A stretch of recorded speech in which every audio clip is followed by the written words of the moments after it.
Sir, shall we start? Magar sir? Yeah, as per your time, you can start it. Okay, sir. Welcome Magar back sir, good to afternoon. Yeah, good afternoon, Professor Raju Narode. Good afternoon. welcome back to day 3, session 3. Our next expert is Dr. Rajendra Magar sir. I request Mayuri More to give brief info of him. Mayuri? Yes, sir. Thank you, sir. Good afternoon. I welcome Dr. Rajendra Magar, sir.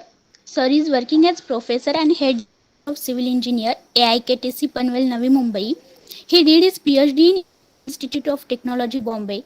Sir is having 18 years of teaching experience and 1 year of industrial experience. Sir has an area of interest in water resource computing techniques, hydrology. He published total 26 journal papers and his articles in books, attend 24 conference, seminar and workshop, supervised 12 MTech students. Sir received Award of Excellence in PhD thesis 15 Convocation IIT Bombay. As a part of PhD thesis, he developed graphical users interface software for Koyna Dam and Government of Maharashtra appreciated his work and certificate has been issued by Executive Engineer Koyna Dam.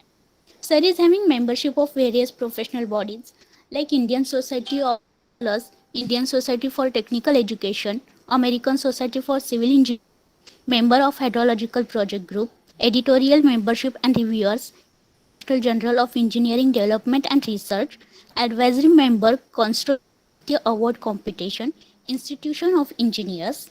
I would like to invite Rajendra Magar, sir. Thank you. Thank you, Mayuri. Thank you, madam.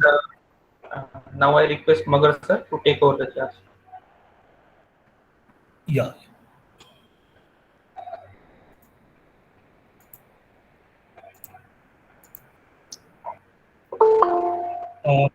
Am I audible and my screen is visible? Yes, sir. Yes, sir.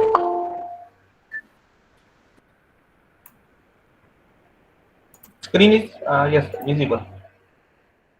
Visible, no? Yes, sir. Yes, sir. Yeah. Thank you very much. I would like to thank organizers of this FDP Faculty Development Program, and also would like to special thanks Dr. Milinda Vaikar and Professor Aditya Nilawar for giving me opportunity to give my experience, particularly in the water resources engineering field.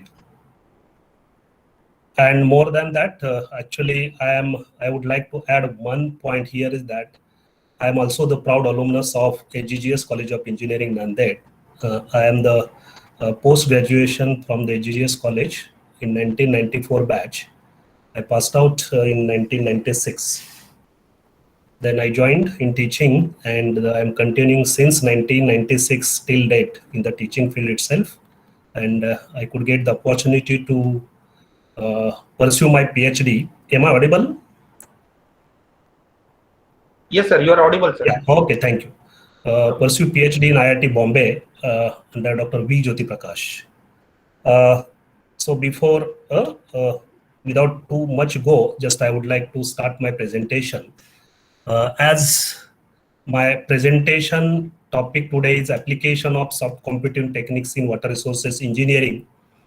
The purpose to select this particular theme or this topic because the FDP itself is a recent trends in water resources engineering or water engineering. So I thought I will share my practical experience or experience particularly applications of artificial intelligence or soft computing techniques in water resources engineering. So I will present, or my presentation will be in two parts. That part first will be the application, that is various types of soft computing techniques or artificial intelligence techniques or data driven techniques which generally used in water resources engineering exclusively or basically most of these techniques, because these are the data hungry techniques, are used in water resources engineering. So I will try to cover in the first part that water resources engineering, what are the various type of soft computing techniques. Then I will try to share my case study, particularly how these type of soft computing techniques can be utilized practically for a real case study problem. And if you use these techniques for a case study undertaken, how we got the results.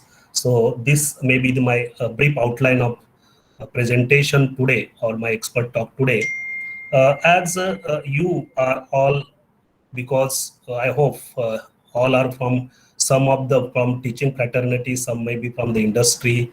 Already you might have worked in the research area of water resources engineering. Most of the things you might be doing, but since I am sharing my experience, and I have worked on the practical problem, so definitely you will get some insight how the artificial intelligence techniques, or rather you can say soft computing techniques, can be applied for any particular water resources engineering problem or a real problem.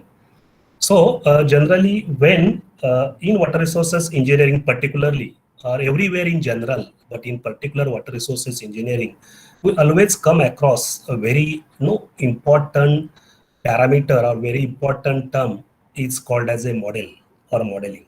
Everywhere, if you read, you listen, we work on the model. What is that model? Why this model is required? Because as such, civil engineering structure, civil engineering construction, civil engineering, as far as possible, you can say, are very complex system, and sometimes it becomes very difficult to understand the underlying process for the systems. Systems may be in structural system, maybe water resource system, maybe environmental engineering system, anything for that matter. If some research is to be conducted, it becomes very complex. So how to simplify that?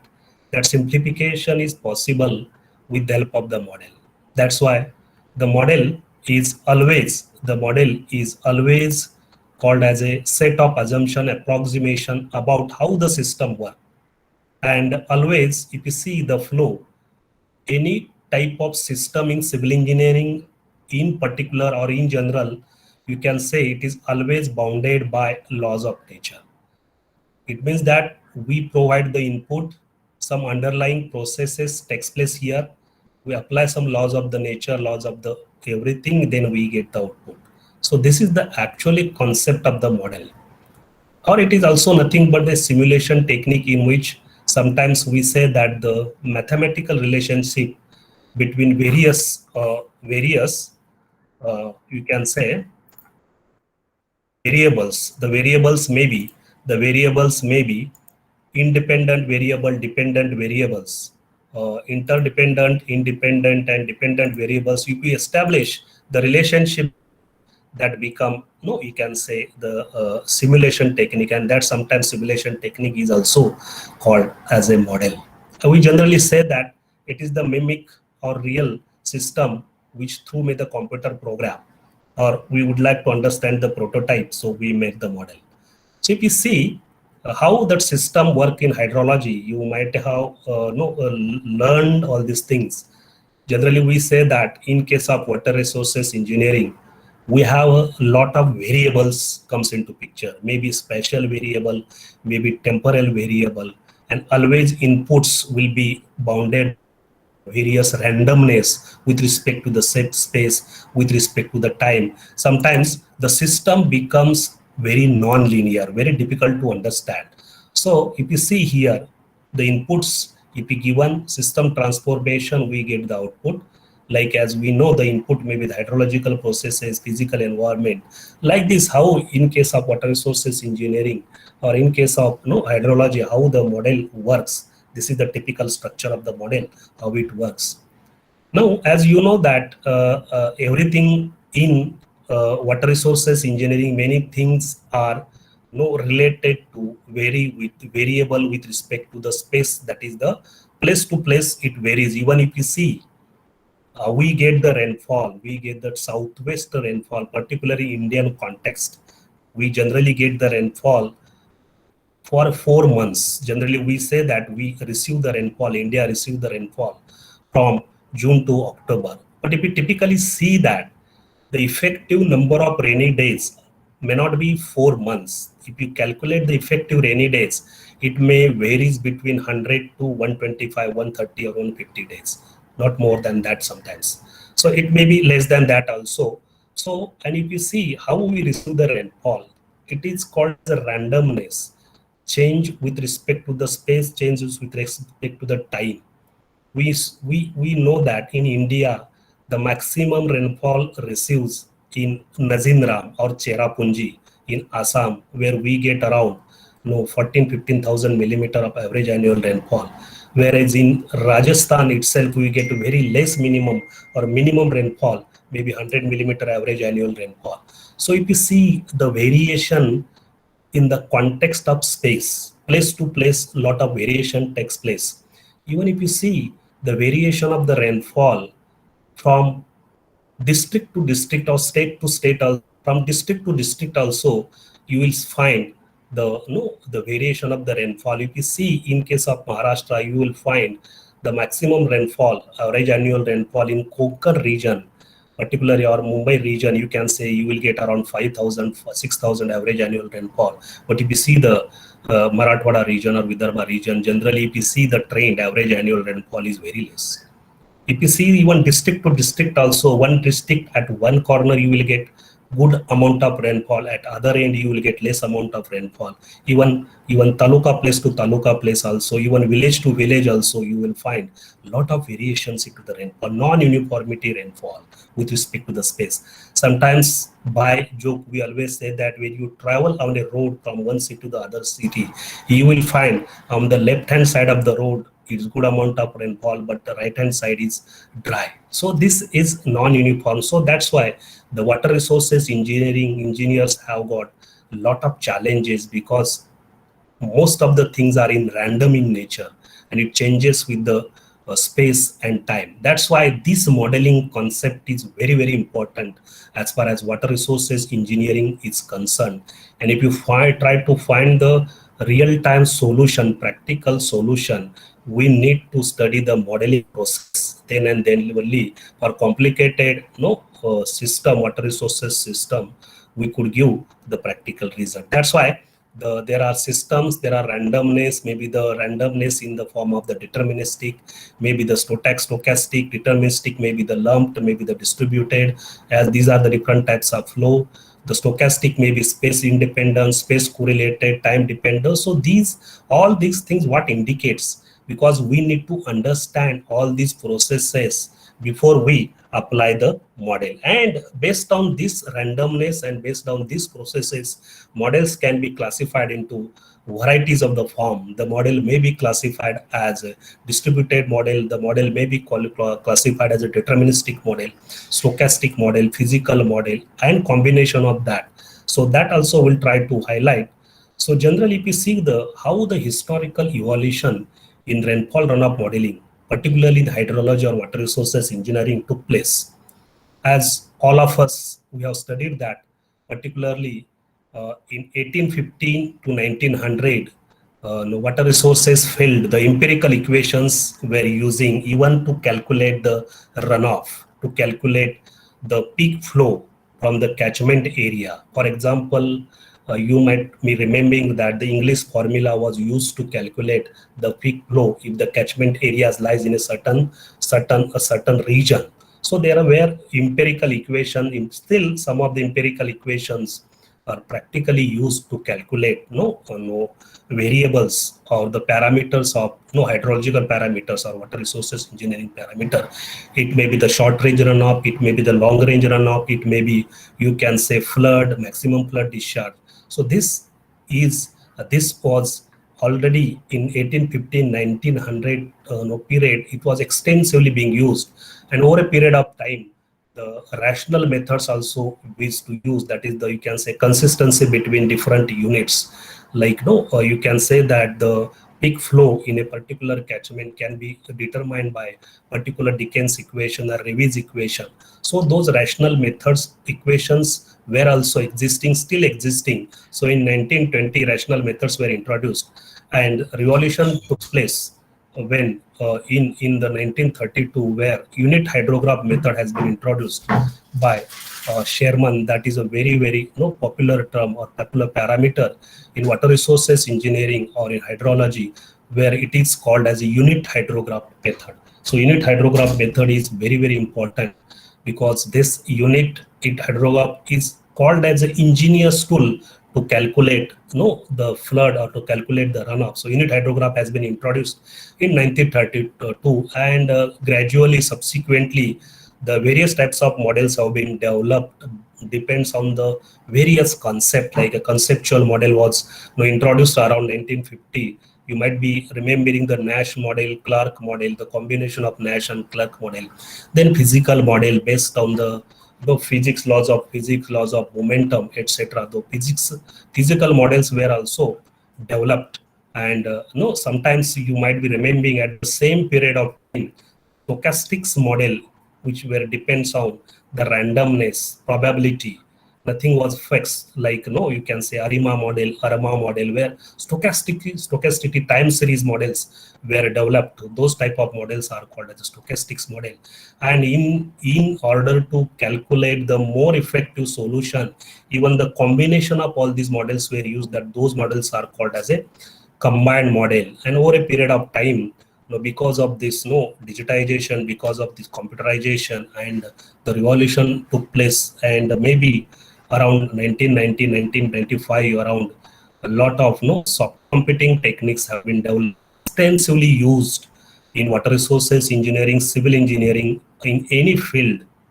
Those soft computing techniques, maybe artificial neural networks plus fuzzy, and FIS it is called as, maybe genetic algorithm, genetic programming, and still a lot of evolution is being taken place in this type of techniques. So this is, in general, you can say, the historical evolution of RRL modeling, rainfall runoff modeling, or hydrological modeling takes place. So what exactly we do in the modeling?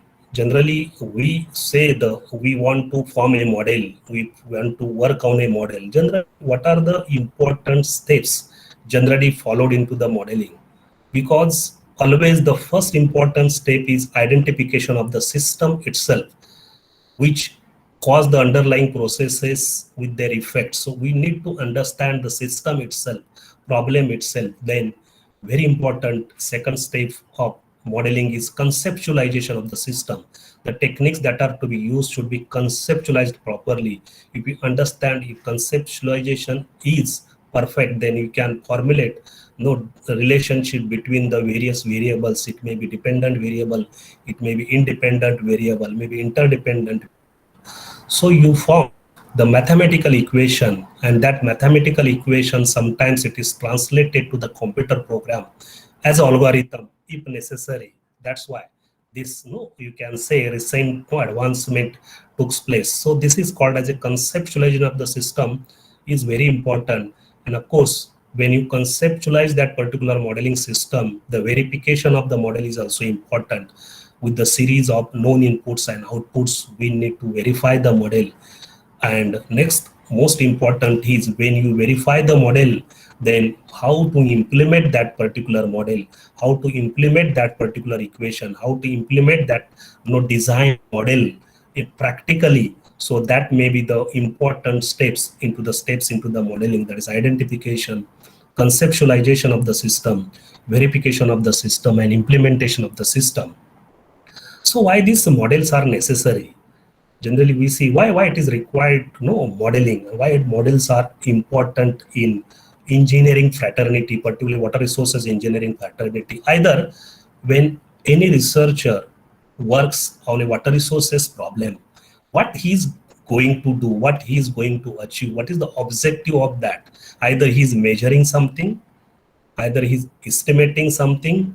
That estimation may be the empirical estimation, that estimation may be the rational estimation, or that estimation may be the mathematical estimation.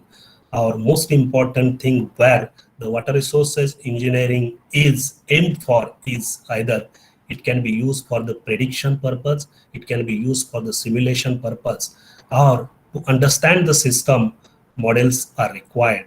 Or sometimes we say that design the field studies are also important, and it is possible with the help of the model, and ultimately it becomes a thinking tool for a water resources engineer, water resource engineers. So these are the necessity of forming the model.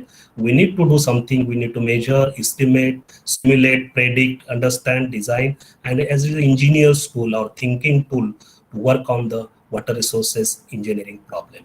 Right. So I will try to bring all of you just for your introduction. This may not be exactly or may not be appropriate for today's presentation, but at least we should know what were the earlier modeling systems, like conventional types of modeling we were using in civil engineering or water resources engineering for that matter. It always starts from the iconic model, which is called as a physical representation of the prototype, where the experiment cannot be performed. To understand that particular prototype system, the models prepared called as iconic model. For example, a toy of a car, right? Where to understand the prototype, where but the experiments may not be possible. The next type of models generally we used to do or we used to perform conventional type, maybe physical type of model. Now the physical type of model in water resources or in hydrological process may be considered as the models which work on the laws of physics, maybe the continuity equation or maybe Saint-Venant equation, differential equation. But other part of physical models, generally we make a model, maybe physical representation of the prototype, maybe scale, step up scale model or step up down scale model. If that model is prepared, is also called as a physical type of model. Even the physical types of models with simulation, with experimentation is being done in, as you know, that is in CWPRS, where the modeling study is being carried out for the various major dams which is to be constructed in India. So this may be the example of combination of physical models and simulation model. Sometimes you might be knowing some sort of model called as analog model, where this model represent the working condition of the prototype, similar to physical, but no, sometimes mathematical approach not used, but to understand the concept like a prototype, experiments are conducted. For example, electric current can be represent heat or fluid flow. Fluid system can represent the traffic flow. Contour lines can be represented the ground elevation. So this type of simple type of modeling also called as an analog model to understand how the prototype work. And again, that's I already told that the mathematical models are very important, very simple to understand. It is nothing like, it is just no relationship between input and output or relationship between dependent and independent variable in the form of the mathematics that become a mathematical model. So if you develop that relationship, it becomes a mathematical model.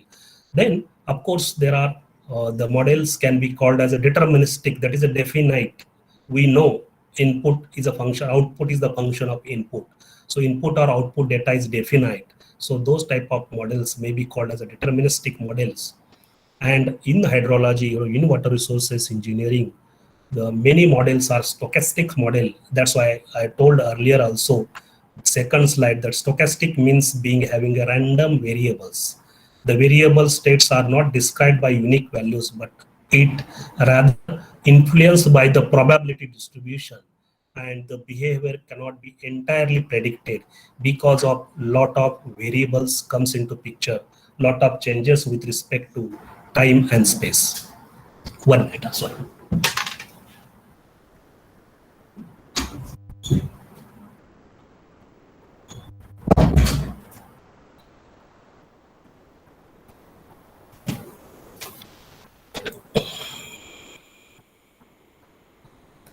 So if you see here how the deterministic models or lumped steady models, as we know, the rate of change of storage with respect to the rate of change of storage with respect to the time is nothing but inflow minus outflow is nothing but we generally this type of equation we use in case of reservoir routing.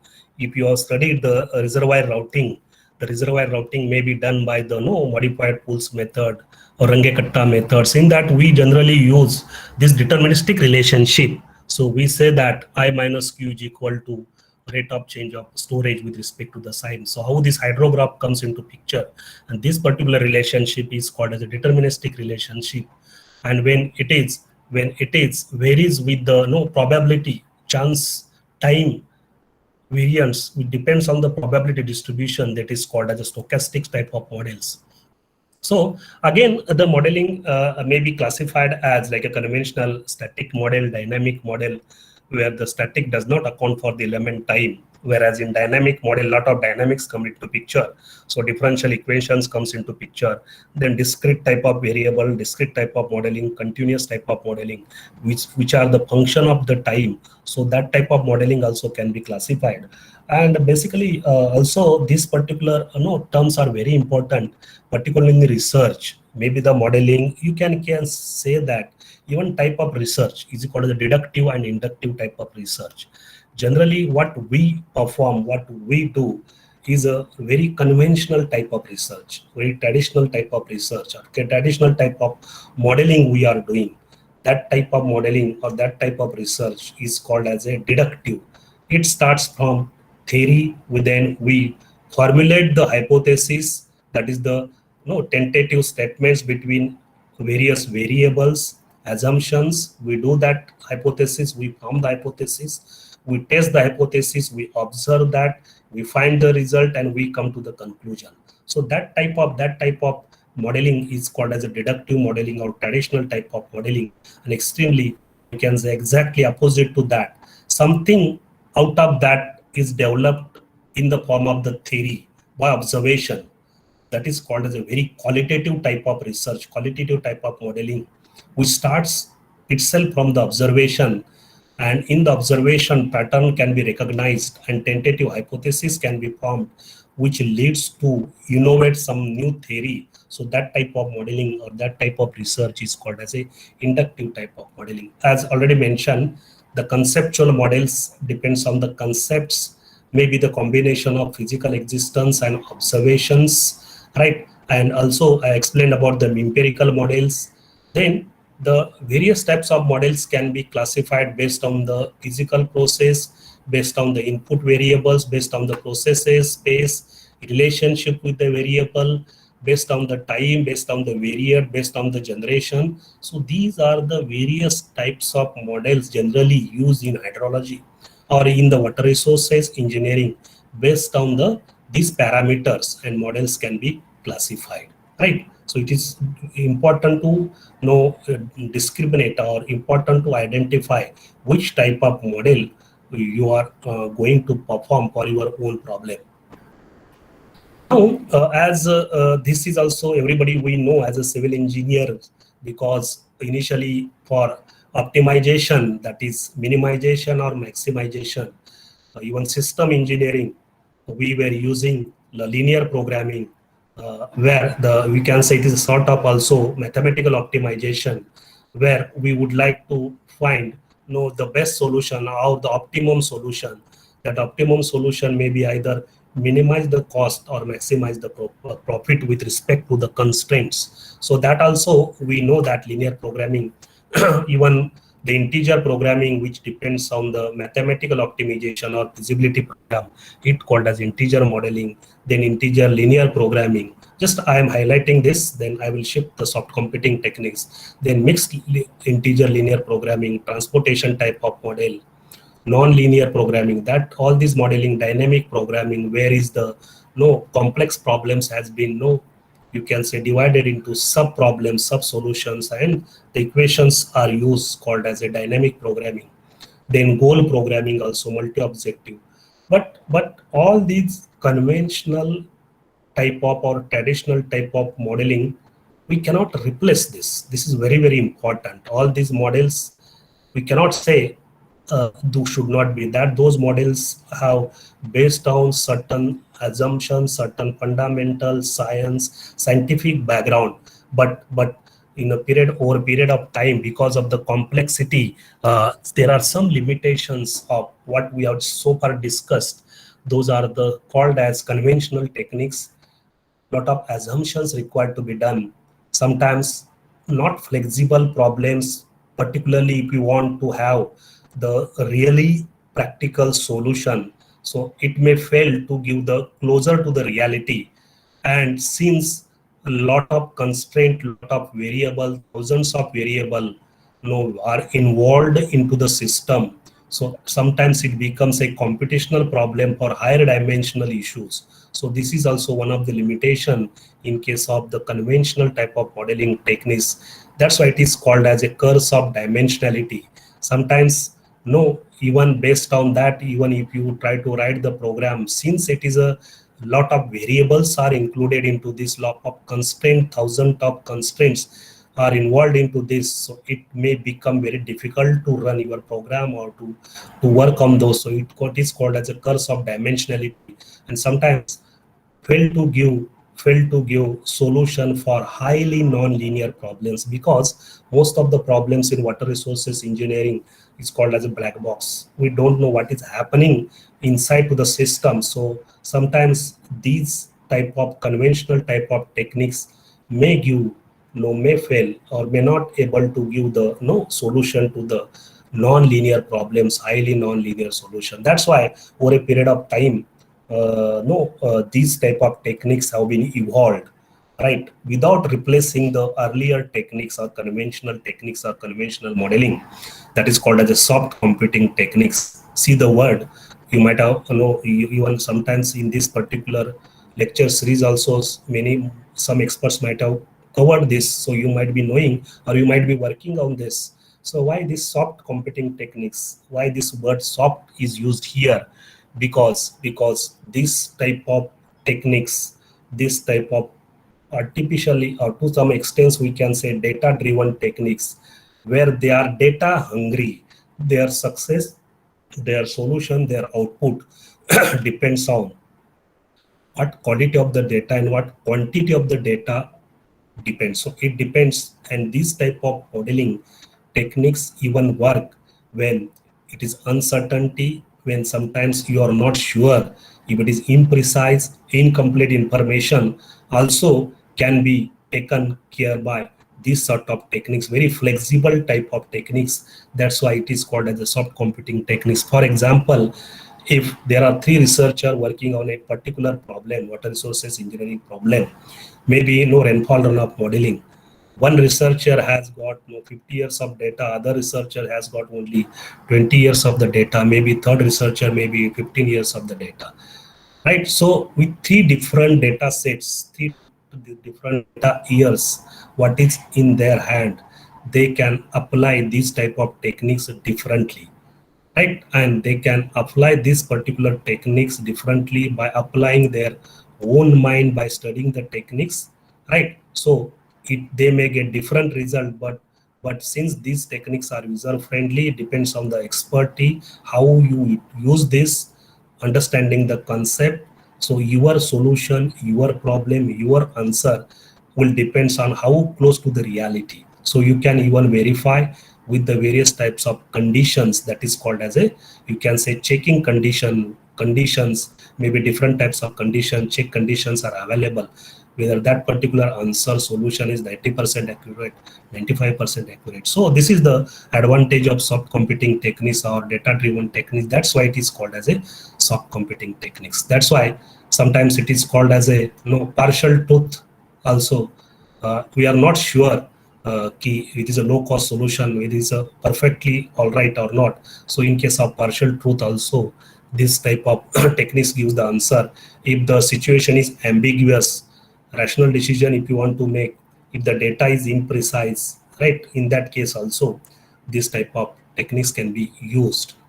That is the basic difference between hard computing and soft computing, or conventional and soft computing. Already I have explained this, right? Particularly when you use any finite element method or any numerical method for that matter, we should have that particular equation, we should have properly follow those particular steps, we should not make any mistake. So we require that particular assumption and data. But in case of soft computing techniques, we have little bit scope to work on limited amount of the data, how the data, if it is either moderate or data is good, or data maybe in a moderate condition, So these are the difference between hard computing and soft computing. Of course, the one more advantage of this particular soft computing techniques, because the soft computing techniques are classified, maybe one of the techniques very you can say right from the beginning this technique is used, like a fuzzy logic or even artificial neural network. So here the advantage of these techniques is a hybrid type of approach can be employed to find the solution. So even you can combine the soft computing with the hard computing also, that is called as hybrid computing.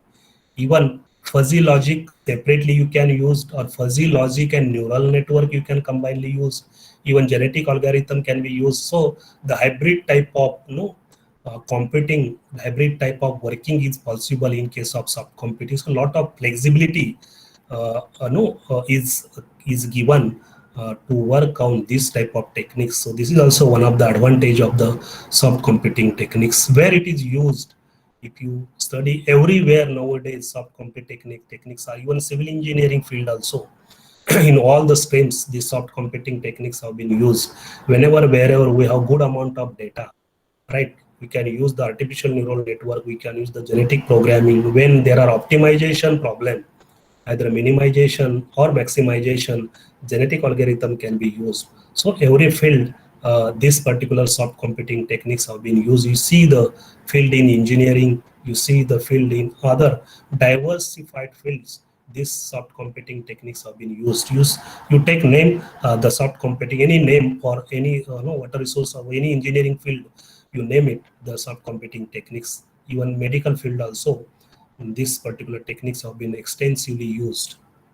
And particularly, what are the various types of soft computing techniques generally considered or generally think of? Artificial neural network, fuzzy system, combination of artificial neural network, because there is advantage of artificial neural network as its own advantage.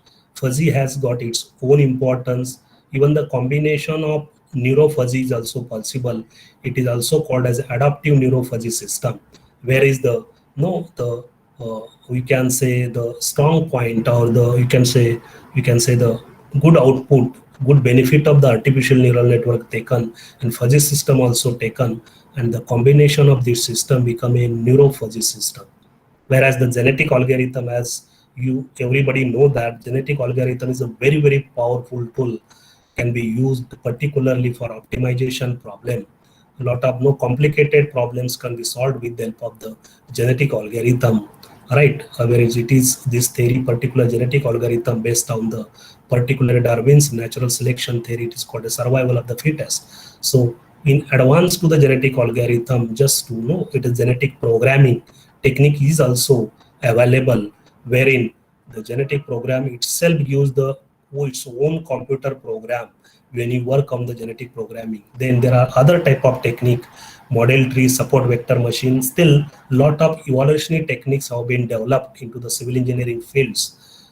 So it depends even on the, you can say, heuristic search techniques, like particle sum optimization techniques, even ant colony optimization technique, bee optimization technique, simulation technique, cuckoo search.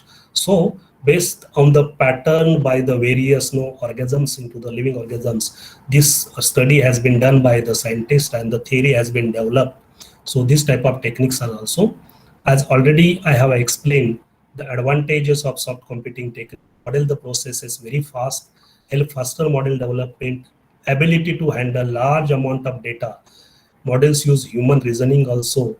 It can be linguistic, very good in practice. So these are the some advantages of soft computing techniques, as this is everybody knows, but since the name of my particular presentation itself is a application of soft computing technique, just I would like to give just idea of the artificial and neural network. The artificial neural network theory technique generally evolved by biological inspiration. Very simple to understand how our brain works. As you know that our brain consists of billions of the nerves, right? Neurons, and all the neurons are interconnected. All the neurons are interconnected. Always the process of the flow take parallelly.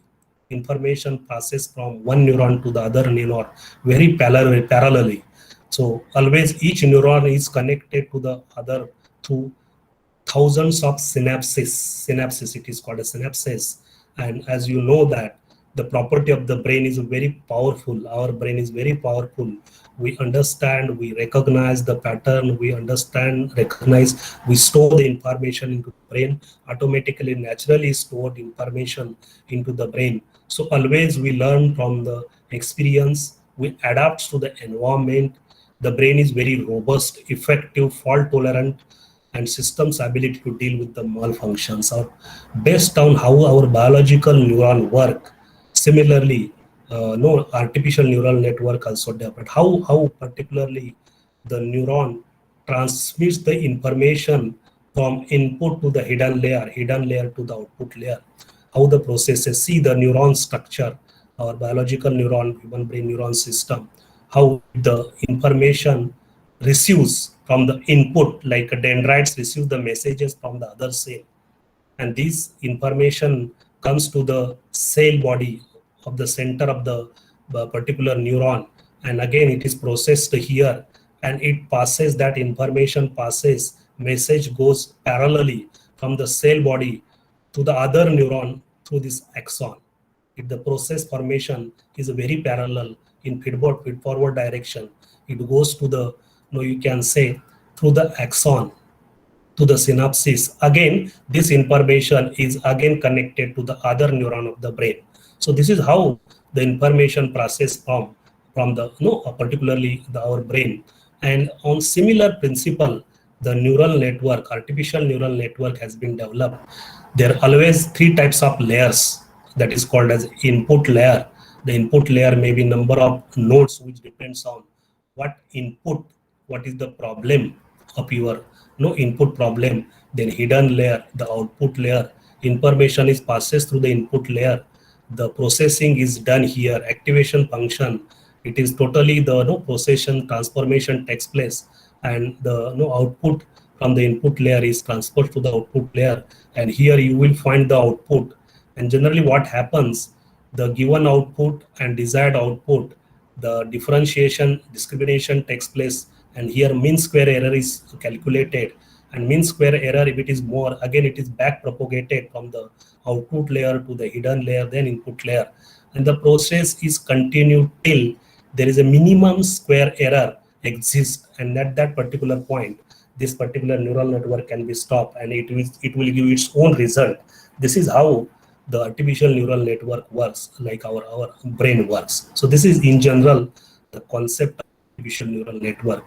That's why I am explained that some inputs will be, maybe if you would like to calculate the runoff from the catchment area, so catchment area runoff or discharge will be the output, and you are going to give the inputs to the input layer. The input may be the rainfall, the input may be the discharge, the input may be the humidity, the input may be the maximum temperature, minimum temperature, etc., etc.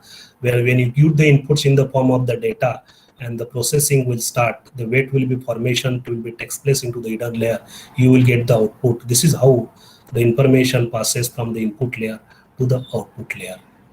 So generally, artificial neural network, I will not go into detail the total, you can say mechanism or how the neural network works, because it will take a lot of time, and in this particular 2 hours expert lecture, it becomes very difficult to cover total theory of artificial neural network, right? So it is generally the training method or learning method, rather it is called as a supervisor learning and unsupervised learning. In case of supervised learning, generally the neural network required the input as well as output. The network then processes input and output is calculated. When we provide the input and output both, then what will happen, this neural network, when it works from the input layer to the output layer through the hidden layers, it will give its own output. That given output and its own output will be compared, and the difference will be calculated. If the error is maximum, it will again back propagated in this particular direction. And I already mentioned this, this minimum square error, it exists between that time, you can say that particular algorithm, that particular network is trained properly, and that particular network will give very good result, right? So sometimes learning happen as a supervised learning, where both no data is required, input as well as output. Sometimes it is also called as self-organization maps. Sometimes only input is given, no output is given, so it is called as unsupervised learning. So what you can do with the help of neural work, as already mentioned, many things we can do. It is we can say some sort of artificial intelligence techniques, right? A lot of things can be done with the help of the neural network, right? No requirement of explicit description of the problem. Adapt itself during the training period. Sufficient training data, if it is available, it can work very properly, right? So it understands the system. So there are a lot of applications of the neural network. It can be used the marketing, defense, agricultural, fishing, medicine, right? Recognition, in finance, in computing, telecommunications, and particularly engineering. Maybe sometimes this can be used for simulation, prediction purpose also. And everybody is concerned about this neural network. Computer scientists, statistician, engineers, cognitive scientists, neurophysiologists, physicists, everybody can use this. They are concerned about how the neural network works. So these are some of the characteristics of the neural network. Always learns from the experience, generalize from the example. It's a lot of adaptability, lot of computational efficiency, and it takes into account non-linearity concept to some extent. So these are the characteristics of the neural network. And neural network can be classified as a you can say single input, single output neural network, which are the single input means you can say single input, single output, single input, multi output is also possible. You would like to predict the runoff from the catchment or the current situation, current period of the time. Also after 2 hours, after 3 hours, or for 1 day ahead, 2 day ahead. So it is possible to do that also. So various types of networks can be possible when we study the artificial neural network. Only thing we should understand basic concept of fundamentals for the neural network.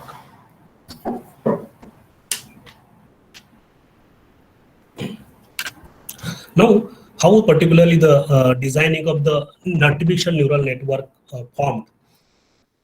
So designing generally takes place, the collection of the data, pre-processing of the data, building the data, train the data, test the data. What happens? The data is required, information is required. For example, I will take again the same example. If you would like to calculate the runoff from the catchment or flood from the catchment area, or if you want to forecast the flood from the reservoir, what data type of data you required? Maybe the rainfall data, maybe the runoff data itself, maybe the temperature data, humidity data. So a lot of data you need to collect. More the data, you have a very good scope to work on the neural network, because the success of artificial neural network or this particular type of technique depends on the quantity of the data. So if the quantity of the data, it gets advantage to learn the pattern, train the data, right? Training and validation. So you can use more data for training, some data for validation. If the more the data, you can say you will get good amount of results from collecting the data. Sometimes pre-processing of the data is required. Means you need to sometimes, because a lot of fluctuations in the data, it may be available when you collect the data. So pre-processing, normalization of the data is required. And we will do the normalization, then you build the network, and you divide that particular data into training and testing. Maybe 70% of the data is used for the train the network, or you can say the build the network, and the 30% maybe the test the network, and or 80%, 20%, 70%, 30%, 60%, 40%, 50%, 50%. So that is the flexibility. So you can use training, testing, percentage, combination, variations, and you can see which type of combination suits better for the artificial neural network. That's why it is called as a soft computing. That's why it is called as a flexible. One may work on the 70% of the data, one may work on the 80% of the data. Training is required, testing is also required. So this is how the ANN model works: data collection, pre-processing, building the network, training the network, testing the network. Of course, fuzzy logic has been extensively used, and generally that particular fuzzy logic, we know that dates back to 1965. It has been introduced. Like we say that it is a partial truth, crisp value, not crisp value, uncertainty, imprecise information is there, then fuzzy logic give the answer in the form of the membership function. So this type of technique also powerfully used in water resources engineering, even defense also. The fuzzy logic has been extensively used and it will be used. So there is no end for fuzzy logic, application of the fuzzy logic, neural network, combination of that. So every researcher can use differently. So application, estimation, control is possible. So again, I mentioned this how the combination of fuzzy inference system can take place. It can be neuro-fuzzy combination of this, and generally the difference between fuzzy system, fuzzy has got some advantages, neural network has some advantages. So combination of that also possible. That is called as a adaptive neuro-fuzzy system. That can also possible. So I will not go into detail because of the paucity of the time, because I would like to explain how this type of techniques can be applied for a case study. That also I would like to explain. So genetic algorithm, just explain, because genetic algorithm is a very, very powerful technique. Heuristic search algorithm, and it depends on Darwin's national theory, survival of the fittest. Which is the best will survive, which is not best will be discarded. Based on that particular principle, this particular algorithm has been developed, and that is called as a genetic algorithm. I will not go into detail, everybody know this, right? So how the genetic programming components of the genetic algorithm, we know the creation, reproduction, mutation, recombination, and best out of that is taken, and which is not best, that's general discarded, and best is carried forward. That become optimization. So with the help of the genetic algorithm, domain, various type of domain, controlling domain, design, scheduling, robotics, machine learning, signal processing, game playing, optimization, combination of that can be used, this genetic algorithm. The basic purpose of genetic algorithm is for optimization, right? So again, there are some few types of papers, just I will not go into this. As if you search, you will find the clear-cut application of the genetic algorithm in civil engineering, particularly water resources engineering. A lot of will be available, and lot of research has been carried out. And this is also relatively new, not relatively new, you can say extensively used. No, it is called as a genetic programming. What needs to be done, and automatically create a computer program. You need not write any program, any equation. If you use this particular genetic programming judiciously, and you work on that, and you train the data, you put the data, you work very judiciously, you will be arrived with the help of the computer program itself.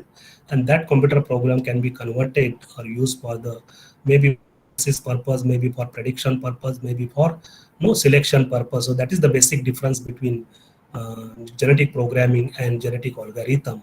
Whereas the principle of GP is rooted into the genetic, you can say the parameters, you can say the logic, basic fundamentals might be same, but it is just advancement over the genetic algorithm. Only thing, genetic programming most probably used, or you can say the more use of genetic programming is for prediction purpose, but a genetic algorithm is for the optimization purpose. Because this genetic programming gives the solution into form of the tree structure, where genetic algorithm generally gives the solution in the form of the strings. So these are the you can say attributes generally used into the both genetic algorithm and genetic programming: fitness, function, mutation, crossover, combination of that, reproduction. So you will find lot of papers, research has been done while using the tool called as genetic programming in civil engineering or water resources engineering. See, these are the some of the important papers. Combination of genetic programming, genetic algorithm. You will find these are the number of papers, applications in various domain. Authors used the year that has been used. by applying this particular technique. And one more technique, particularly limitedly, I think it is used in water resources engineering, that is also used for inflow forecasting, or maybe runoff forecasting, that is called as a model tree. As the name indicate, the structure of this particular uh, technique is in the form of the tree, and all the data which is available is scattered into the different you can the space, different regions. You will find these are the number of data available, and the data has been separated as a like the statistically you can find out the standard deviation of different data sets. Suppose this model number 1 can be developed, the data which has got similar or same type of standard deviation. Model 2 can be developed for different data sets which has got no same statistical property. Model 3 can be developed, model 6 can be developed for, and so on. Depends on the data availability, and different equations can be formed, and the best equation can be taken. So this is called as a model tree, generally used in water resources engineering. You will find some of the papers, and I already mentioned that there are some heuristic techniques based on the stochastic algorithm to discover by trial and error method. Those techniques are also developed, and those techniques, just for your information, again I will repeat that you might be knowing, some of you might have used this type of techniques, but if you are not used, in some of the participants they are pursuing PhD, they can explore these type of techniques, particularly if you are working in the water resources field, like simulated annealing type of technique, ant colony optimization technique, B algorithm, differential evolution, particle sum optimization, bat inspired algorithm, fireplay algorithm, cuckoo search.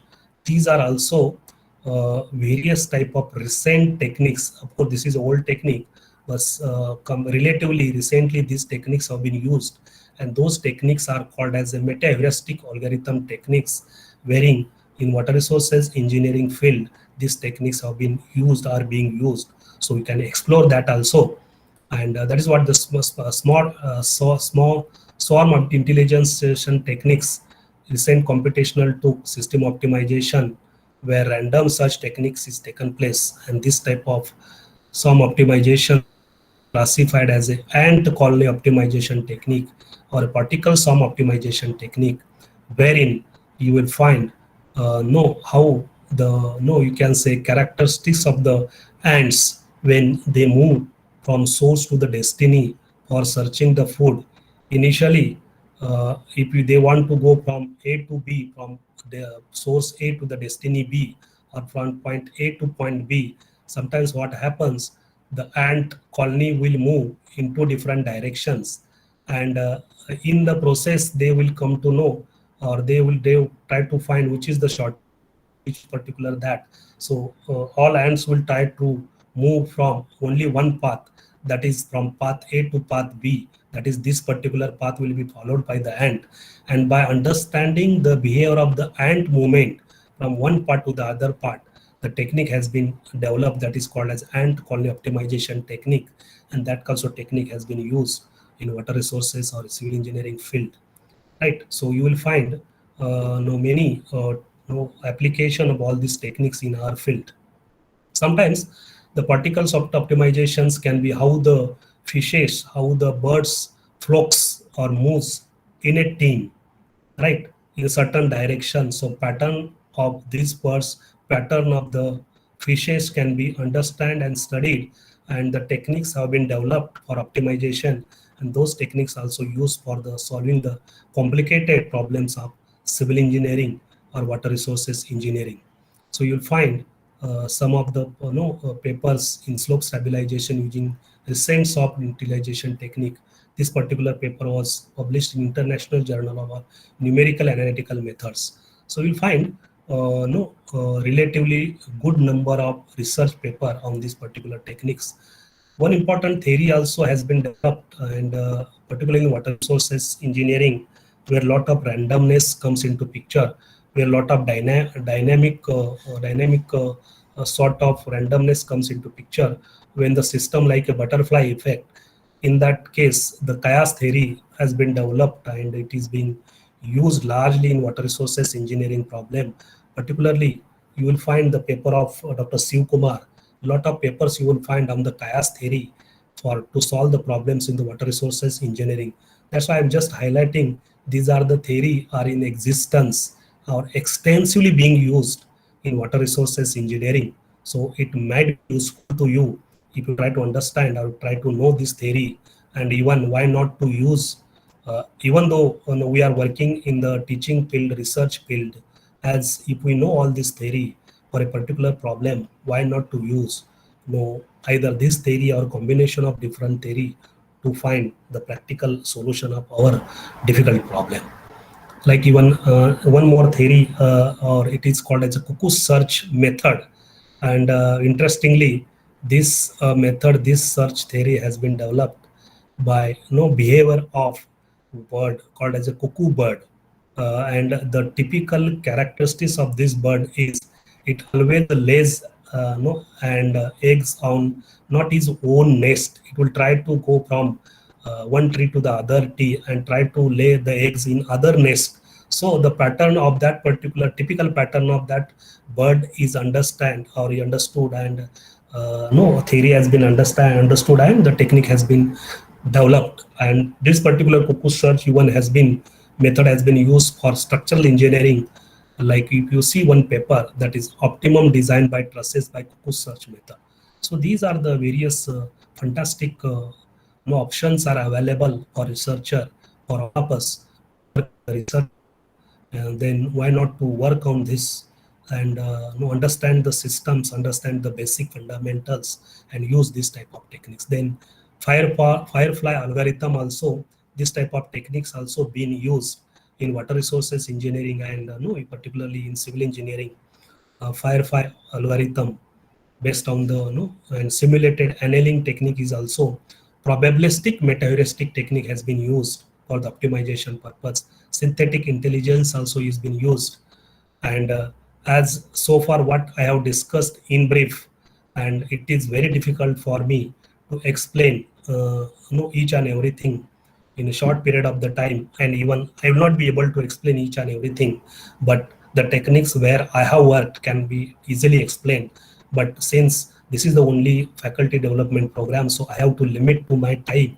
So the next part of my presentation, just if you listen carefully, you will try to understand how this type of techniques have been used for a very important practical problem. And I have taken a problem of my own research, what I did in IIT Bombay. That's why I always show here a logo IIT Bombay. Nothing more than that, because the most of the studies has been carried out in that premier institute. So I'm using this particular logo of the IIT Bombay, even though I'm not a now part of the IIT, but I was the research scholar in that. So particularly, I will try to explain the case study that is called as a reservoir inflow forecasting using subcomputing techniques. As you are aware that in Indian context, reservoir is the most important and effective water storage facility, and but difficult to tackle the problems that's already explained because of spatial and temporal variations. As in Indian context, we generally measure the inflow into the reservoir, flood into the reservoir, with the help of traditional type of methods, right? Like mass inflow mass curve, or by measuring the level into the, you can say, into the gates with the help of the even simple staff, and measuring that level and calculating the storage capacity by comparing the today's level, yesterday's level, and tomorrow's level. Only estimation was possible, but prediction was missing. So prediction of inflow is very, very necessary for planning the operation of the reservoir and smooth out the extreme inflow. And generally forecasting or prediction in water resources engineering for reservoir operations is done either seasonal forecasting, monthly forecasting, daily forecasting, or hourly forecasting. So forecasting can be done multi-time step ahead, maybe daily, hourly, and this forecasting or prediction is very, very important in case of reservoir inflow. So I have taken the case study of Koyna watershed as is a very important project in the Maharashtra and even the India also, because this type of Koyna dam or Koyna watershed has got its own typical characteristics, right? And particularly if you see the watershed plan is like a leaf shape, elongated leaf shape. Now this is a catchment area of the Koyna dam. Dam is existing here. These are the latitude and longitudes of the dam. And if you see, there are 9 rain gauge stations are installed into the Koyna Dam catchment, and the catchment area is around 891 square kilometer. Can you imagine? The catchment area of the Koyna Dam is around 891.78, right? So here, the actually the government of Maharashtra was required to have the prediction system to predict the inflow which comes into the reservoir, because this catchment is lies in very heavy rainfall zone. On average, average annual rainfall of this catchment is around 6,000 millimeter. If you look at this particular table, you will find there are 9 reference rain gauge stations. These are the latitude, longitudes, and the total catchment area of this is a Koyna watershed is 891 square kilometer, and each rain gauge station is divided into this area, and each rain gauge station receive the rainfall. That's why it's a variation. That is special variation. You will find one place it is a 3,700 millimeter average annual rainfall, and at the Koyna itself, at the Koyna there is one rain gauge station. It is around 6,315 average annual rainfall. So, in order to predict the inflow, reservoir inflow to the entering to the Koyna dam, what we have used the daily rainfall data and inflow data, which was available from the government of Maharashtra, Koyna Irrigation Department, for the period of 1961 to 2007. So this data, daily data, we have used both rainfall and inflow data. I have used for the prediction purpose, inflow prediction purpose. And similarly, we have also used the hourly data, because this particular dam, particular characteristics of the dam is for hydropower generation. So short-term prediction was also required. So whatever the data of hourly data was available with the inflow, that was available for 4 years, that is from 2005 to 2008. So this data also used for the prediction purpose. So this is in general Koyna watershed, if you see. And as the Koyna dam itself is a very prestigious structure, and no, if you see the location of the Koyna dam is a typical location. Even if you see the rivers into the Maharashtra, generally other rivers are flowing from east to west side, but particularly this river, which originates from the Koyna river, originates in near the Mahabaleshwar, and it flows like a north-south direction. So even the typical flow, direction of the flow is very different than any other type of dam or a river.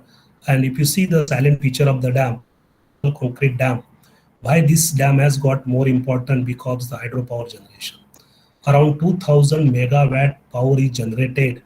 I think more than 4 stages. I think the 5th stage also may be about to complete. So in 4 different stages, the power generation happens around 2000 megawatt, 1916 megawatt. Whereas the gross storage capacity of the dam is this, live storage capacity of the dam is this. The height of dam is around 103 meter, right? Length of the dam is around 800 meter, or around, if you see effectively. And the power generation, for your information, the power generation in the Koyna dam takes place in different stages. You will find one Koyna dam powerhouse, 20 megawatt, 2 turbines are installed at the foot of the dam, whereas other stages generation is being taken place not at the dam site but away from the dam site, like you can say western side, or you can say in the Popli side, where is the natural head existing between the Sahyadri range, 475 to 500 meter natural fall has been used to generate the power, and there 4 turbines were used around 80 megawatts, 70 megawatts, and in different stage power has been generated, 170 discharge capacity. So if you find the total power generation of Koyna Dam is around 2000 megawatt, and that dam was initiated in 1951, and no, this dam was started to filling in 1961. So if you see, in general, typical characteristics of the Koyna Dam, if you see, the Koyna Dam is located here, right, in this particular Koyna River. This is the Shivaji Sagar Lake. You will find very small powerhouse, Koyna Dam powerhouse is located here. Very small magnitude, maybe 20 into 2, 40 megawatt power is generated here. But most important advantage of this Koyna reservoir water is taken place here. This you see, this is the Sahyadri Hill, Sahyadri range. This is the, if you see the section here, you will find the difference, the head difference between this Koyna reservoir lake and this Popli side, western side. After crossing this Sahyadri Kumbharli Ghat, this head is available around 500 meter. This 500 meter head is utilized for the power generation in various stages. First stage, third stage. And after generating the power into the fourth stage and second stage, the water which comes out of turbine is again checked, stored into other type of dam just downstream side of the generation plant. It is called as a Kolkewadi Dam, and from this Kolkewadi Dam also there is one powerhouse, that is the stage 3. So if in general, if you see, the power generation happens with the help of the Koyna Dam, is in form of the 4 to 5 stages, and 2000 megawatt power is generated. And more typical characteristics of this Koyna Dam is a double leg tapping. You might have heard about the double leg tapping, when water level drops down below certain levels. And what was happening in summer season, the water was not available to flow from the Koyna reservoir to the penstock for the power generation. To avoid this interruption, the uninterrupted power generation, double leg tapping was done maybe around 1916. 2 times it has been done. So water is tapped which is below this particular level. Leg tapping was done first time into India, and that water was diverted to the penstock for the power generation. Nowadays, we can say full annual power generation is possible. 24 hours, 365 days power generation is available because of the leg tapping, because the water which is available at the lowest level can be utilized for the power generation. So this is the typical, but this is not my part of presentation, just this is the typical characteristics of Koyna Dam.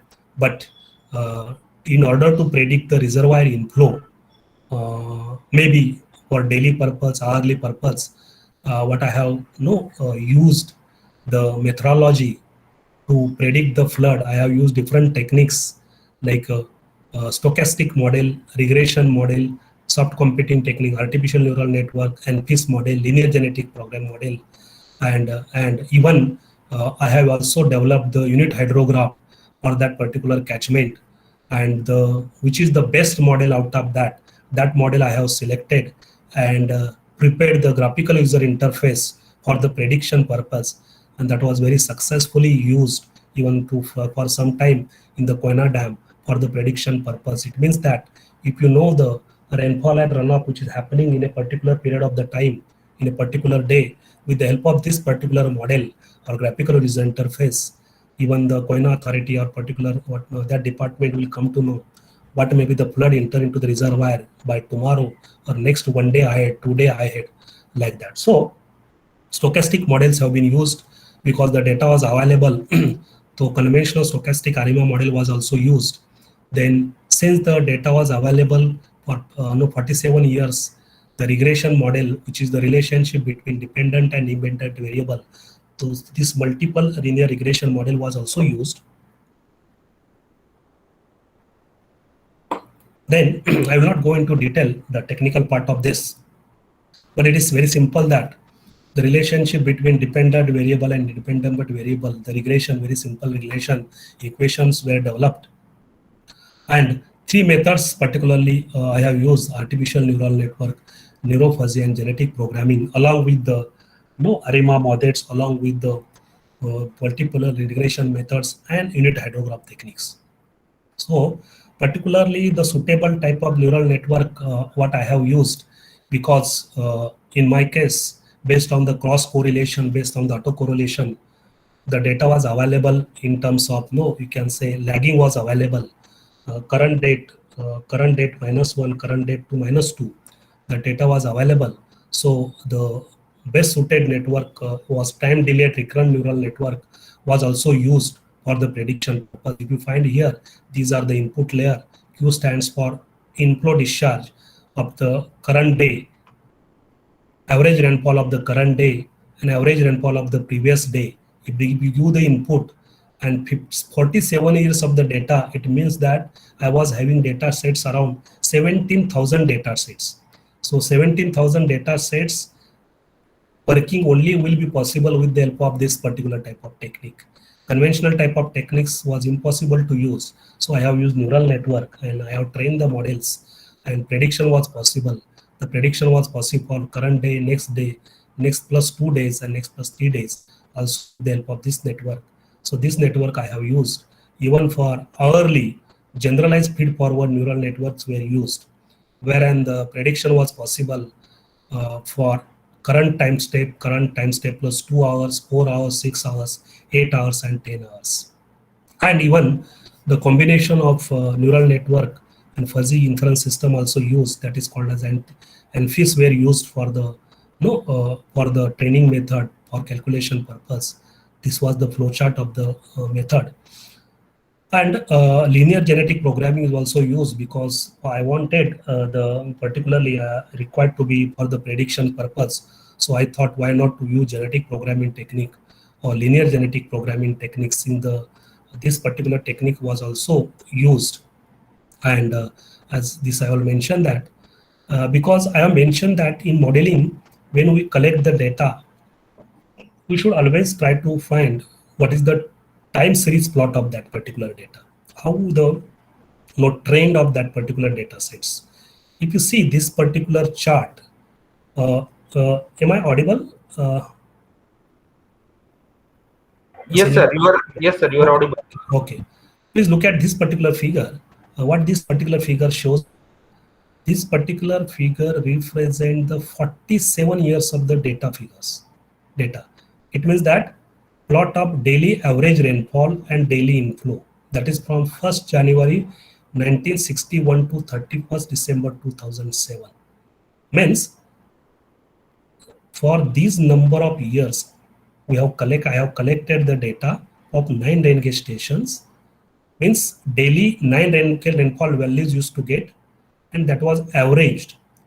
And if you plot the graph, this shows the rainfall this shows the rainfall in this direction, and in response to this rainfall, this used to the inflow, right? So this inflow also we get that data from the dam authority. So if you plot this time series plot, the time series plot looks like this. These are the some peaks, and if you remember in the year, if I think 2000 maybe 5, so 26 July 2005, around that, you will find you can say maximum rainfall or flood has been occurred into the Maharashtra, particularly in Konkan region. So 26 July 2005, you will find some value here. Maximum rainfall occurs, and with respect to the maximum rainfall, maximum inflow also came into the Koyna Dam. So with the help of this particular time series plot, you will come to know the pattern of the time series data over a period of the time. You will find some discontinuation here because these are the data zero value, shows the data of summer season where is no rainfall, but this zero values has been taken into consideration for the modeling. Because this continuous data is always useful because it takes into characteristics of the whole catchment. Now, in order to work on this, also we need to calculate the statistical properties of the data. Whatever the data you have collected, to know the consistency of the data, to work on the data, the various statistical properties were calculated like standard deviation, mean, kurtosis, skewness, and even the distribution plots also plotted, normal distribution, and the data were normalized to some extent and were used. And now if you see, Even the 47 years of the daily data has been divided into, you can say, training and testing purpose. So this is average daily rainfall data. Entire data observed set is this. If you find the properties, minimum you will find entire data for transformation, for training purpose, testing purpose. So properties of the statistical properties of all data sets have been found to know the consistencies of the data. So these statistical properties also been formed and presented in the form of the tabular form to know the coefficient of variation, how many number of zeros were, what are the number of data sets. So total data sets were 17,166 values. Training purpose, 70% of the data was used. 12,000 data sets were used for the training. Testing, it was used for 30% of the data, 5,150. Right. So this much data has been used for the modeling purpose. And when you use this much data sets, you have to use very prudently and judiciously to train the network, to test the network. So a lot of experimentation, right, trial and error methods we have to use to work on this particular. And generally, how many types of mathematical equation you need to form between dependent and independent variable, and very concept into the hydrology that is called as a cross correlation between rainfall and runoff, which will leads to calculate how many number of lag should be taken into the input value. Suppose if you want to use the rainfall, daily average rainfall of today's, then how many before the rainfall values, lag data, whether yesterday's or day before yesterday's or 2 days back or 3 days back. So this particular plot always will be helpful because it gives the cross correlation between rainfall and runoff. The cross correlation ship is like this, so we can identify the how many number of lags is to be taken for taking into modeling. This is cross correlation. Similarly, if you want to, the partial correlation or autocorrelation is generally used, not exact cross, but between the discharge itself, between the inflow, how many number of lag of the inflow is to be taken for calculation of the input. So this type of two of statistical methods have been used to identify how many number of models are required, how many number of lags is to be taken to formulate. So based on that, if you see carefully in this particular table, there are three different types of models were developed: time series model, cause effect model, and combined model. What does the time series model means? The model's inputs only discharge inflow values were used as a time series model. Model 1 was only discharge value of that, or inflow value was that particular day. Right? Number of input was 1. But with the help of this, whether it is possible to predict what is going to happen into the reservoir tomorrow, day after tomorrow, or after 2 days. Right? Even second model was used, current discharge inflow value and current minus 1, that is yesterday's, t minus 1, q of t minus 1, only 2 rainfall, 2 input variables. The output is same. I want to predict the inflow into the reservoir for tomorrow, day after tomorrow, and after 2 days. Model 3, 3 values.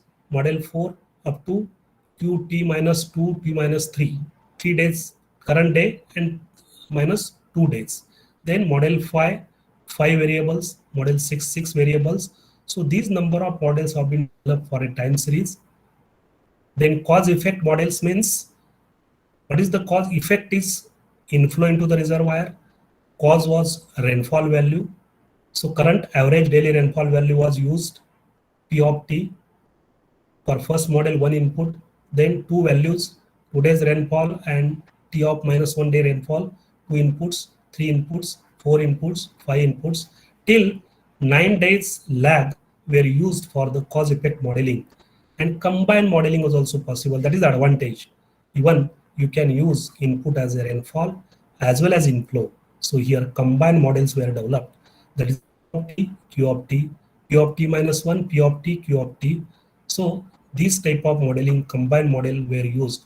So 1, 2, 3, 4 combined models were developed. Then 9 models were developed of a cause effect, and 7 models were developed as a time series model. So these number of models were developed, and these models were trained, used in neural network, used in ANFIS model, used for the genetic programming, and I have calculated out of these models equation which will be the best model which give the good result. So what I have found that the model, that is model number 18, where is current rainfall value, current day rainfall value, current day discharge value, inflow value, and 1 day before rainfall value is sufficient. Three inputs are sufficient to give good result, around 95%, 96% accuracy to predict the discharge or inflow which comes into the reservoir. So this model was successful, but this is possible unless and until you do scientific study, number of models you have to make, and you have to train and test the models. Then this was the average value, and even I have tried distributed data value, means as it is rainfall occurs on 9 different rain gauge. Those inputs were taken, cause effects models were developed, even 54 input values were used for the neural network testing training. Then combined models were also used, 25 up to 25 I have reached, but these are the rainfall values as it is, 9 rain gauge stations, and earlier it was a lumped model that is called as a average rainfall values were used. Then if you see, daily distributed data models were also used, and if you find again, the study was also carried out for hourly basis. So hourly data was collected because hourly values, the peak flows will be more. So from 1st June 2005 to 31st October 2008. So hourly rainfall values were taken. Again, if you see the pattern of the rainfall and inflow into the reservoir is like this. So you will understand this, and hourly models were also developed. Again, statistical properties analysis was carried out, right?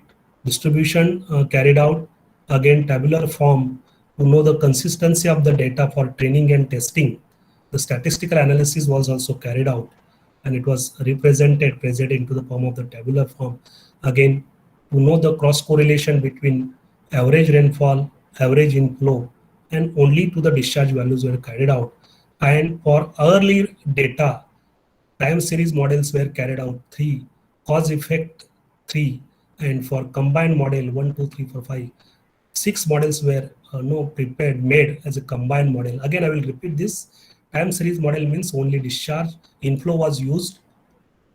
Cause effect means the rainfall was used as input, and combined means both rainfall and inflow was used, right? So this was very sufficient to carry out the study. Again, different types of models were developed based on the cross correlation, correlation, and generally when do the modeling, you need to verify, you need to check whether your results getting in the form of the parameters, maybe correlation coefficient, maybe root mean square error, maybe the coefficient of determination, maybe Akaikar information criteria, Bayesian information criteria, or percentage of mean error can be calculated. These are the performance measures generally used when you use soft computing techniques or artificial intelligence technique, because there should be some measures to check whether you are going in the right track or right direction or not.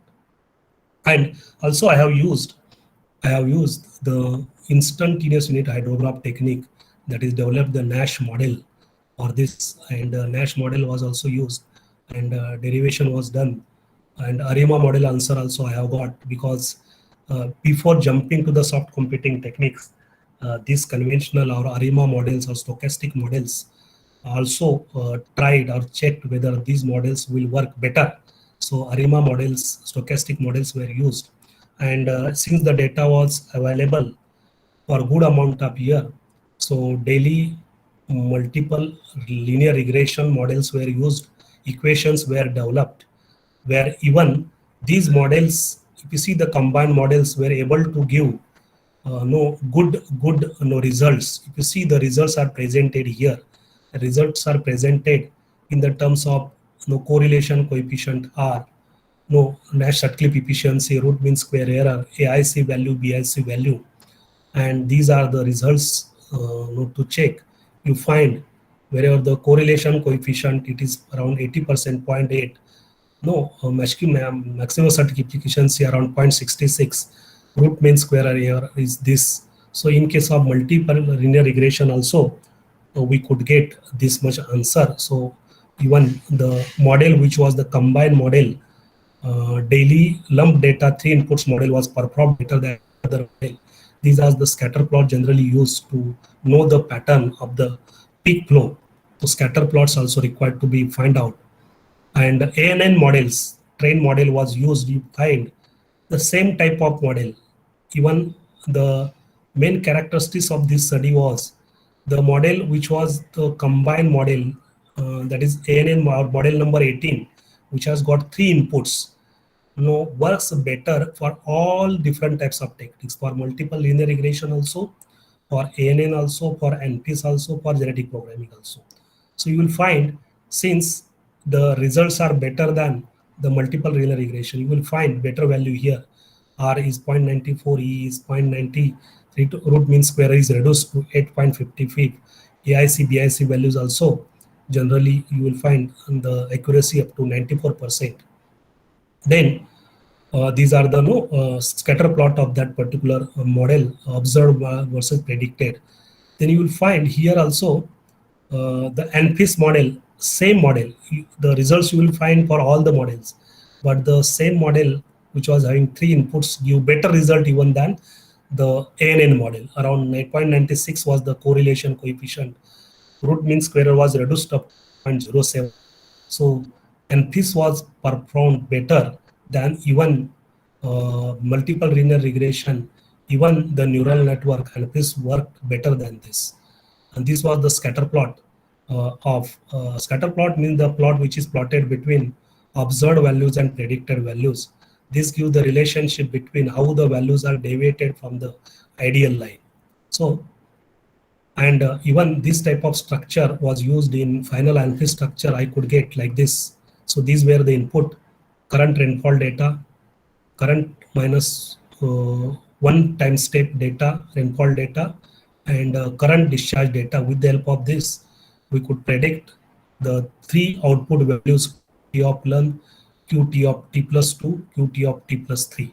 So what happens here, you will find with the help of the ANFIS also, again, you will find the same type of equation, same type of model gave better result even with the help of the genetic programming or linear genetic programming, around 98% accuracy. Since in case of daily model, what I found that the genetic programming, linear genetic programming perform very good as a technique, as a tool, by taking into consideration all the equations, all the models, even better than ANN, better than ANFIS, better than ARIMA, better than regression. So this particular model, this particular answer, this particular equation we have taken for the prediction purpose. And you will find the scatter plot also, how scatter plot is also the predicted value, how it lies around the parallel aligned with the ideal line. And if you see total measures here, summary of the statistics for model performance, 1 day ahead, for example. So here model number 18 was 3 inputs. You will find 3 different techniques: MLR, ANN, and FIS, linear genetic programming. You will find LGP, linear genetic programming, performed better than any other techniques. So why not to take the advantage of this particular result, and can we make a tool to use for practical purpose or as a graphical user interface for the prediction purpose. So with the help of this particular data, you will find the scatter plot. Again, I will not go in technical details of this. Automatically you will get the graphs, and you will find this graph is better than this graph value, because almost all values are very aligned with the ideal line, or 45 degree line. So this model was performed better for only single combined model. That is, there are thousands of you can say trial and error was taken place, trial and error method were done, and ultimately what we found, I found that the model number 18, which were having 3 inputs, and linear genetic programming performed better than any other model. So I have taken this model. Similarly, exercise was carried out for daily distributed data. Means one study has been carried out for lump data, other study was carried out for daily distributed data. Same numbers where models were developed, and here also ultimately what I found in case of distributed data, the linear generative programming, which is model number 16, 28 inputs, performed better. But the distributed model were not performed better than lumped model or average model. That's why this particular model have not been taken into consideration for the practical utility point of view, but it was required to test, know how the daily distributed model also works. So you will find ultimately in case of distributed data also, sometimes it may be difficult for you to understand because this work I will try to explain at least how the concept being used. So this study has been carried out, and even hourly models were also carried out, like lumped data hourly model. If you find again in case of hourly model number 11, 4 input data were best model among all the modeling technique, and genetic programming model was performed better than any other model, and you will find 98% accuracy from the observed and predicted value we have got. So this particular model was also used to preparation or no to make graphical user interface into consideration. So with the help of this, I have made the graphical user interface that time, and with the help of this 3 input data, and I had the program of the genetic programming, modified that program and converted into backup data of to make a graphical user interface. Some programming techniques were used to prepare this graphical user interface, and this particular graphical user interface was used to predict the value. Even if we enter what is happening today's, if suppose 24th of July, if you enter the average annual rainfall value here and the previous day rainfall value here and current discharge value here, and if you run the GUI, click the GUI, you will able to know what may be the reservoir inflow enter into the reservoir by tomorrow. So this was the graphical user interface was used for the prediction purpose, and it was tested also, and you will find the daily prediction was done like this. This was the observed prediction. This was, you can say, observed value and predicted value. If you see the pattern, almost it is matching the pattern. So around 98% accuracy we could predict the inflow into the reservoir. And hourly prediction also, it is a observed inflow hydrograph. This is the predictor hour inflow hydrograph. If you see the prediction also, you will find similar type of predictions.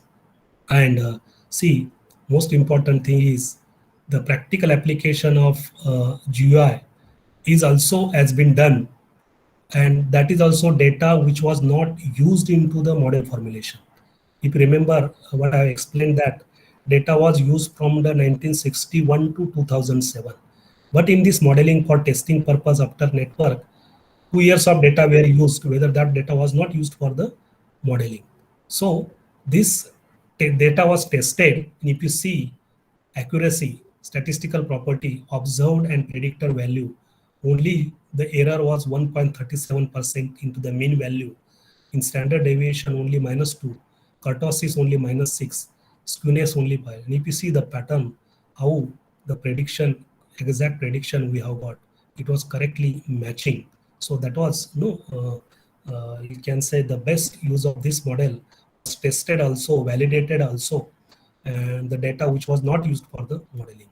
Similarly, even you find for hourly data, matching has been done almost 98%. Only percentage of error around -0.521 plus 0.02. So almost 98 to 99% accuracy we could predict the inflow into the reservoir, and that was being used practically for purpose of the prediction, purpose of the use for this particular this one. So these are the some summary conclusions. I will not go into detail because I have limited time now. So I will try to conclude here. So by looking the practical application of this, the government of Maharashtra has appreciated, Koyna Dam Authority and IIT was appreciated my work, this work, and I would like to share. I would thank IIT for giving opportunity to work on this, and my guide Dr. V. Jyoti Prakash to give opportunity to work on this, and because of the efforts being done, I could get the best thesis award for this particular work for the year 2010 to 2012. So from this, I would like to conclude, because since this work may be of 3-4 years, it is very difficult to understand this work within a couple of hours. So I want to conclude here. So thank you very much for listening my presentation, and I hope this presentation will be useful to you, or some sort of modeling techniques in future will be useful to you. That is from my side. Thank you very much. If participants have any question, they can ask. Sir, one question in chat box from Dr. Vidya Priya. Sir, under which tool you are implementing the soft computing technique? So particularly for artificial neural network, I used the Neuro Solution. There are various tools, I think, in Neuro Solution. Neuro Network is also there, and to some extent also MATLAB also I have used, and for genetic programming DC plus software also I have used. That is easily available, but more advancement might have taken place nowadays. So maybe more number of technique and tools might be used for this type of soft computing techniques. But very important is that tools techniques you can use, but basic thing is that you should understand basic fundamentals, on which fundamentals these tools and techniques based. So there are so many type of tools, softwares are available to use this particular techniques. Okay, I think I answered this question. Okay, I have one question, sir. If we compare ANN, GA, and fuzzy, which technique will give better result? Particularly, no, if you see AN fuzzy, because as such fuzzy I have not used, but I have used neural network and fuzzy, that is ANFIS.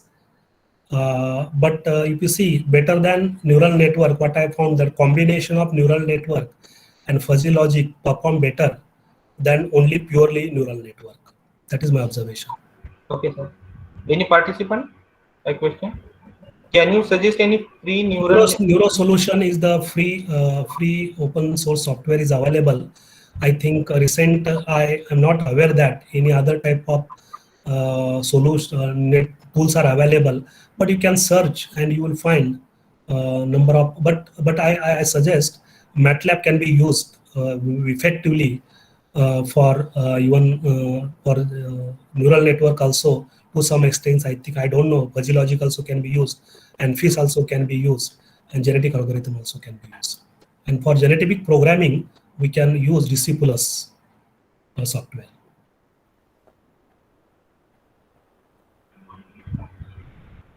Sir, one more question from Ketki Kulkarni ma'am. Yeah.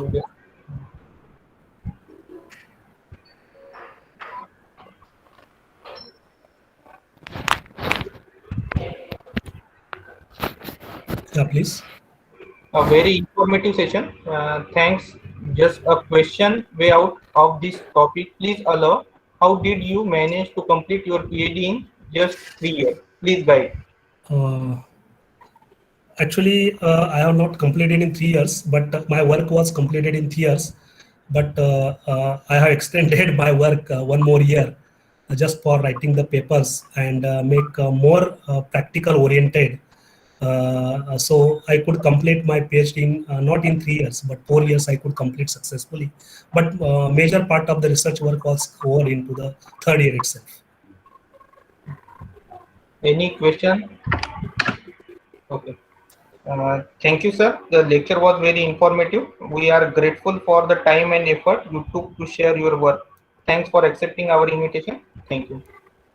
Thank you. Thank you very much. If no question, if you allow me, can I take the leave? Yes, sir. Yeah, Yes. thank you very much. Thanks all.